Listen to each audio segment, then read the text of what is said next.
Hello दोस्तों आज के इस वीडियो में हम लोग आई रूल्स देख रहे हैं। इसके पहले कि मैंने सारा का सारा आई रूल्स के बारे में बता दिया था कि आई रूल्स क्या होते हैं। इंडियन इलेक्ट्रिसिटी रूल्स होते हैं। टोटल कितने रूल्स होते हैं, ये हमारे टोटल 146 रूल्स हैं। ठीक है ना दोस्तों। किस एक्ट के आए थे, तो 1910 एक्ट के तहत आए थे। ठीक है ना दोस्तों। तो इस तरीके से हमने इसके पहले 52 रूल्स यानी कि 52 रूल्स हमने देख रहे थे, यानी कि 28 से लेकर 52 तक सारे रूल्स हमने डिस्कस कर लिए थे। इसके बारे में अब हम लोग 53 से डिस्कस करेंगे। इसके बारे में मैंने पिछले में बता दिया था कि जो डिस्ट्रीब्यूशन बोर्ड है वो उसके सामने कितना स्पेस होना चाहिए। ठीक है ना दोस्तों।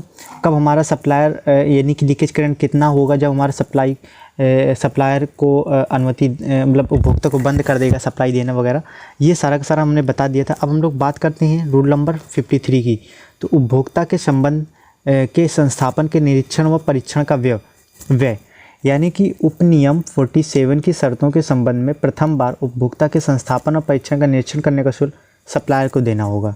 इसके बाद हर परीक्षण व निरीक्षण का शुल्क उपभोक्ता को देना होगा जब तक कि नियम 52 के अधीन प्रार्थना पत्र में निरीक्षक इसके विरुद्ध आज्ञा ना दे दे। इसका सिंपल सा मतलब ये है कि जो हमारा उपभोक्ता के यहाँ पर इंस्ट्रूमेंट वगैरह लगे हैं, ठीक है ना दोस्तों, उसके बारे में क्या होता है कि उसकी जो मेंटेनेंस करना है, उसका इंस्पेक्शन करना है, तो पहली बार तो चार्ज हमारा सप्लायर दे देगा, लेकिन फिर से अगली बार सप्लाई नहीं देगा, कंज्यूमर्स को ही देना पड़ेगा।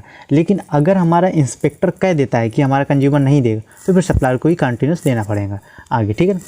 प्रत्येक निरीक्षण और परीक्षण का व्यय चाहे वह किसी को भी वहन करना पड़े, राज्य या केंद्रीय सरकार से स्वीकृत दर के अनुसार ही लगाया जाएगा।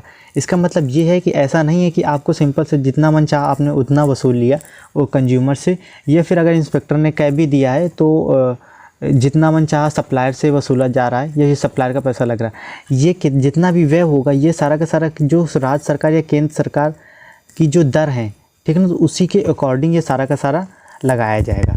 इसके एक्स्ट्रा नहीं लगाया जाएगा, ना तो इससे कम ना तो ज़्यादा। इसके बाद हम लोग रूल नंबर 54 की बात करते हैं। तो रूल नंबर 54 में उपभोक्ता को दी जाने वाली सप्लाई की वोल्टेज की घोषणा, यानी कि जो कंज्यूमर्स है उसको जो सप्लाई वोल्टेज देने की घोषणा की गई है उसके बारे में। तो निर्धारित voltage variation by supplier to the consumers, यानी कि जो हमारी कंज्यूमर्स को इलेक्ट्रिसिटी दी जा रही उसमें कितना क्या वेरिएशन हो सकता है। ठीक है ना दोस्तों। उसके बारे में हम लोग यहाँ पर बात करते हैं। तो जैसा आप देख रहे होंगे कि अगर हमारा लो वोल्टेज है, अब देखो इसमें भी 2 पॉइंट्स याद रखना है। अगर लो और मीडियम वोल्टेज का वेरिएशन कितना होता है, ±6% होता है, ये होता है हाई वोल्टेज साइड। और जहाँ लो वोल्टेज साइड हमारे कितना होता है, ±9%। इसी प्रकार हम बात करते हैं हाई वोल्टेज वेरिएशन की। तो हाई वोल्टेज साइड ±10% और लो वोल्टेज साइड हमारा कितना होता है 12.5% या फिर 12/1/3%। ये प्लस माइनस ही होता है। ठीक है, प्लस माइनस आगे पीछे। तो देखो क्या होता है कि मोस्टली आपको क्या होगा कि लो वोल्टेज साइड का वेरिएशन दिया होगा, तो आप कंफ्यूज मत होना। ये मैंने दोनों पॉइंट्स आपको बता दिए। ठीक है ना दोस्तों। इसके बाद रूल नंबर 55 की बात करते हैं कि उपभोक्ता को दी जाने वाली सप्लाई की फ्रीक्वेंसी के बारे में घोषणा, यानी कि जो हमारी कंज्यूमर्स को फ्रीक्वेंसी मिल रही है। देखो बहुत सारे ऐसे उपकरण होते हैं जो कि हमारे फ्रीक्वेंसी पर भी डिपेंडेंट होते हैं। जैसे अगर मोस्टली हम बात करें तो जो हमारे इलेक्ट्रिक इक्विपमेंट्स होते हैं, ठीक है ना दोस्तों, एक्सरे मशीन वगैरह हो गई, तो ये सारे के सारे किस पे होते हैं कि फ्रीक्वेंसी पे बहुत ज़्यादा वर्क करते हैं। तो अगर फ्रीक्वेंसी का वेरिएशन हो गया तो कहीं ना कहीं हमारे इंस्ट्रूमेंट में प्रॉब्लम हो सकती है। तो इसी वजह से हमारी सरकार ने इसको भी फ्रीक्वेंसी को भी फिक्स कर दिया कि ±3%, यानी कि इससे ज़्यादा वेरिएशन नहीं हो सकता। यानी कि वैसे अपने यहाँ 50 हर्ट्ज होती है तो 48.5 ऐसे कुछ हमारी इतनी इसकी, यानी कि इसी मिनिमम इतनी हो सकती है, या फिर हो सकता है 51 पॉइंट ऐसे कुछ बनती है। यानी कि इतना वेरिएशन प्लस माइनस, यानी कि 50 हर्ट्ज में ±3% का ही वेरिएशन हो सकता है। इसके बारे में हम लोग बात करते हैं मीटर व कटआउट को सील करना। यानी कि जैसा क्या होता है कि ऐसा देखो जो मीटर होते हैं, आपने देखा होगा कि आपके घरों में जो मीटर लगे हो उसके बाहर एक सील लगा के जो चले जाते हैं, जो हमारे मीटर चेक करने आते हैं, उसके बाद और कोई दूसरा नहीं खोल सकता। तो सप्लायर किसी कटआउट मीटर या मैक्सिमम डिमांड इंडिकेटर यंत्रों जो कि उपभोक्ता के भवन पर लगे एक से अधिक सील लगा सकता है और उन्हें सप्लायर के अतिरिक्त और कोई और किसी को अधिकार नहीं है कि वो उसे क्या करे, उसे ओपन करे। उपभोक्ता हर संभव इस बात की कोशिश करेगा कि सेल सप्लायर के अतिरिक्त और कोई व्यक्ति तोड़ने ना पाए।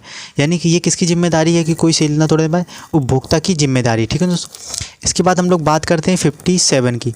तो उपभोक्ता के भवन पर जो मीटर होते हैं, फिर मैक्सिमम डिमांड इंडिकेटर होते हैं, उनके यंत्रों के बारे में हम लोग बात करते हैं।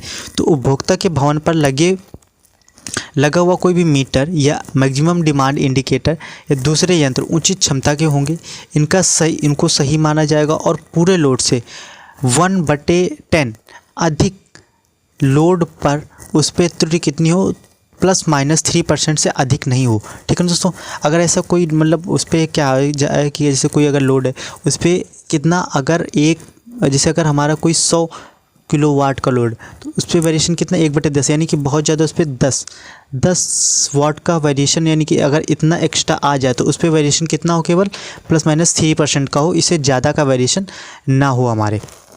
इसके बाद अब हम बात करते हैं कि कोई भी मीटर ऐसा नहीं होगा कि उस पर कोई लोड ना हो और वो चलता रहे, ऐसा भी नहीं होना चाहिए। ठीक है दोस्तों। और जो हमारा मीटर है उसका कब हमारा परीक्षण किया जा रहा है, निरीक्षण किया जा रहा है, इसका सारा का सारा, यानी कि टाइम पे जो निरीक्षण परीक्षण हुआ उसका सारा का सारा ब्यौरा है, ये भी हमारा रखा जाएगा। ये सब सारा का सारा हमारा किस में बताया जा रहा है, ये हमारा सारा का सारा रूल नंबर 57 में बताया जा रहा है। ठीक है दोस्तों। अब बात करते हैं रूल नंबर 58 की।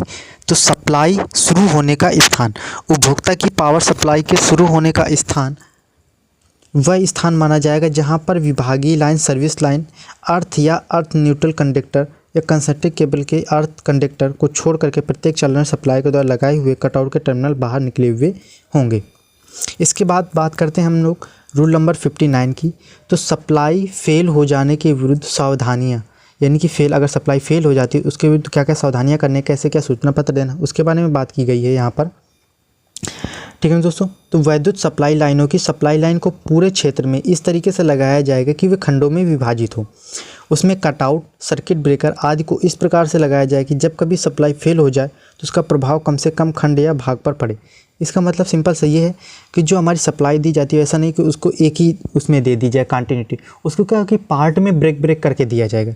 इससे क्या होता है कि अगर कहीं पर फॉल्ट आया तो एक पार्ट में दूसरा पार्ट कंटिन्यू रहेगा, दूसरे पार्ट में आया तो बाकी के, तो ऐसे क्या होता है कि पूरे जगह प्रॉब्लम नहीं होती है। ठीक है दोस्तों।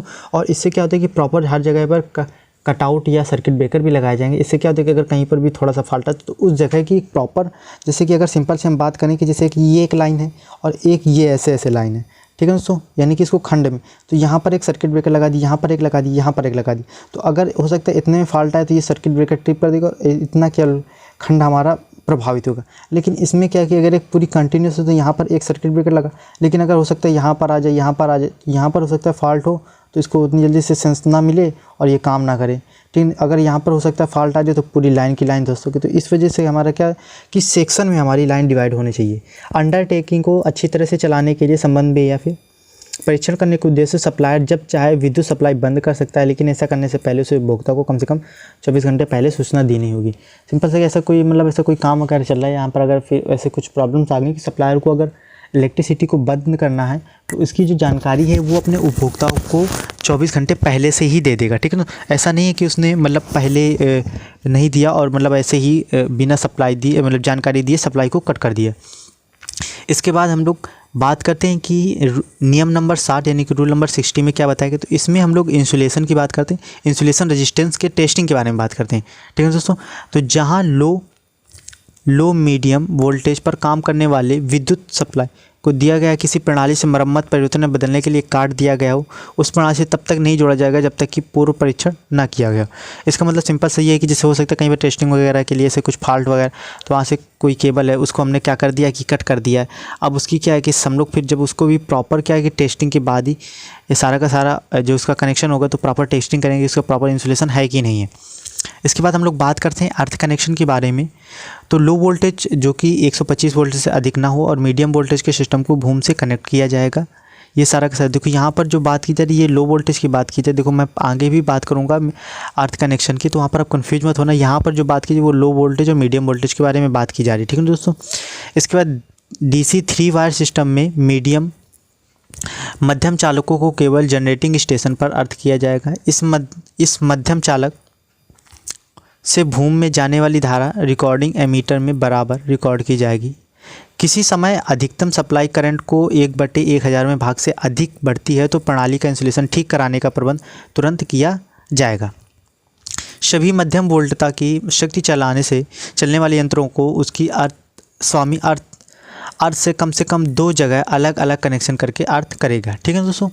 इसके बाद हम लोग बात करते हैं मीडियम वोल्टेज सिस्टम्स की। तो जहां मध्यम वोल्टेज सप्लाई प्रणाली काम कर रही होती है वहां अर्थ और उस प्रणाली के चालक के बीच वोल्टता सामान्य परिस्थितियों में लो वोल्टेज से अधिक नहीं होना चाहिए। इसके बारे में हम लोग बात करते हैं कि नियम नंबर 63 में क्या बताया गया। तो इसमें बताया गया है कि अप्रूवल ऑफ इंस्पेक्शन यानी कि निरीक्षण की जो स्वीकृत होती है वो कौन किसे और किस प्रकार से देगा, इसके बारे में हम लोग बात की गई है।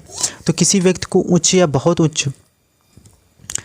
उच्च वोल्टता की शक्ति सप्लाई देने की आज्ञा प्राप्त करने के लिए प्रार्थना पत्र देने से सप्लाई पूर्ण रूप से संतुष्ट कर लेगा। सभी मशीनें हर स्थिति में ठीक तथा पूर्ण स्थिति में हो तो उसका निरीक्षण कर लिया गया है। किसी भी प्रकार का चेंजमेंट इंस्पेक्शन को बिना लिखित स्वीकृति के नहीं होगा। यानी कि अगर कोई भी निरीक्षण में अगर कोई भी कुछ चेंजमेंट करना है तो उसको बिना लिखित अनुमति के नहीं होगा। इसके बाद हम लोग बात करते हैं रूल नंबर 64 की। तो उच्च या बहुत उच्च वोल्टता की शक्ति का प्रयोग। अब यहाँ पर देखो जो हम लोग बात करेंगे वो यहाँ पर अब हम बात करेंगे कि हाई और वेरी हाई वोल्टेज की। ठीक है दोस्तों। तो दोस्तों इसके बारे में अब हम लोग अगले वाले वीडियो में बात करेंगे। तो दोस्तों इसके पहले अगले वाले वीडियो में तो आप प्लीज़ आगे वाले वीडियो देखिए। दोस्तों मैं आपको बता दूं कि इस चैनल पे आपको 2nd सेम 4th सेम और 6th सेम के सब्जेक्टों की सेमेस्टर एग्ज़ाम के जो हमारे सब्जेक्ट हैं उनको बहुत ही अच्छे तरीके से एडवांस बेसिक से एडवांस तरीके से पूरा कराए जाने की पूरी कोशिश है। यहाँ पर आपको प्रॉपर क्लासेस यानी कि वीडियोज़ लेक्चर मिलते रहेंगे। अगर दोस्तों ये वीडियोज़ आपको थोड़े से भी हेल्पफुल लगें तो प्लीज़ हमारे चैनल को सब्सक्राइब करके वीडियो को लाइक शेयर एंड कमेंट करना ना भूलें। अगर किसी भी प्रकार की क्वायरी है तो प्लीज़ कमेंट्स करके बताइएगा। थैंक यू दोस्तों।